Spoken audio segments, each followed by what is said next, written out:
नमस्कार, स्वागत है सभी का फिर से एक नई जानकारी के साथ। आज जानेंगे दूनागिरी माँ वैष्णवी की शक्तिपीठ, इसका क्या रहस्य है और यह कहाँ पर स्थित है।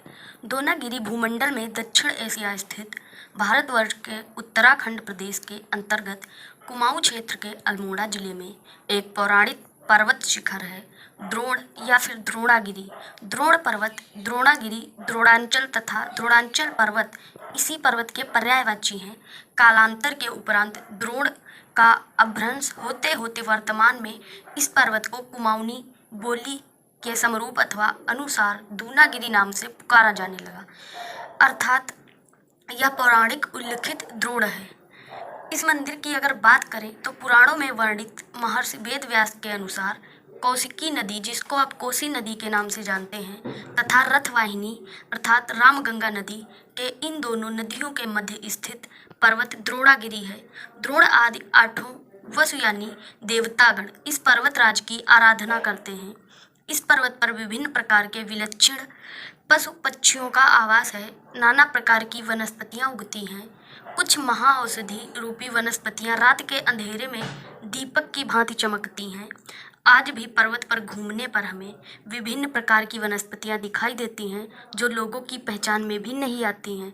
माँ दूनागिरी का वैष्णवी शक्तिपीठ की अगर बात करते हैं तो ईशान कोण की दिशा में समुद्र सतह से लगभग 8000 फुट की ऊंचाई पर इसी पर्वत पर माँ वैष्णवी का प्राचीनतम शक्तिपीठ मंदिर है।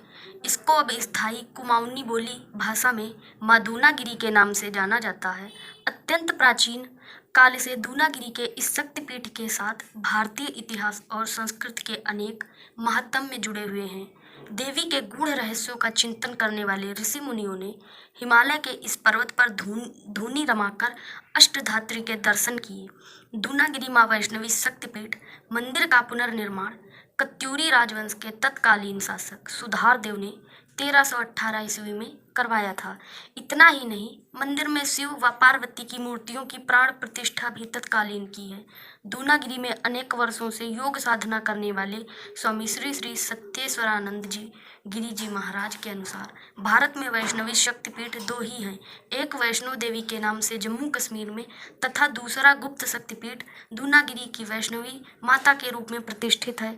दूनागिरी माता का वैष्णवी रूप होने के कारण यहाँ पर किसी भी प्रकार की बलि वर्जित किया गया है। साथ ही मंदिर में आने वाले श्रद्धालु केवल नारियल माता को चढ़ाते हैं, जिन्हें मंदिर परिसर में फोड़ने की इजाज़त भी नहीं है।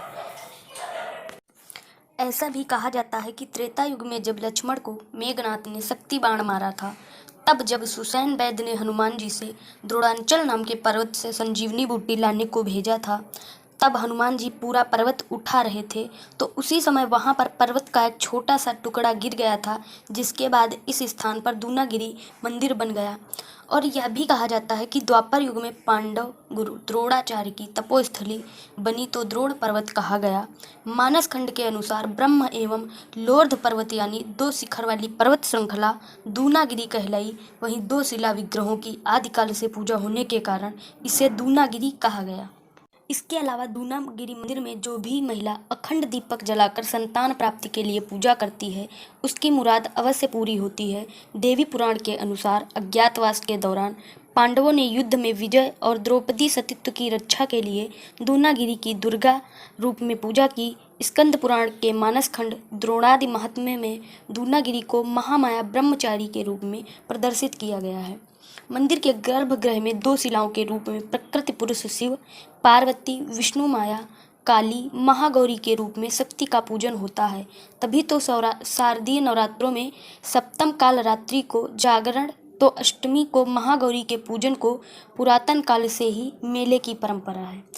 यह है माँ दूनागिरी धाम की विशेषता। जानकारी कैसी लगी कमेंट बॉक्स में बता सकते हैं और ऐसी ही ढेर सारी जानकारियों के लिए जुड़े रहिए हमारे साथ the unique university YouTube channel से। मिलते हैं जल्दी ही अगले वीडियो में, तब तक के लिए जय हिंद, धन्यवाद।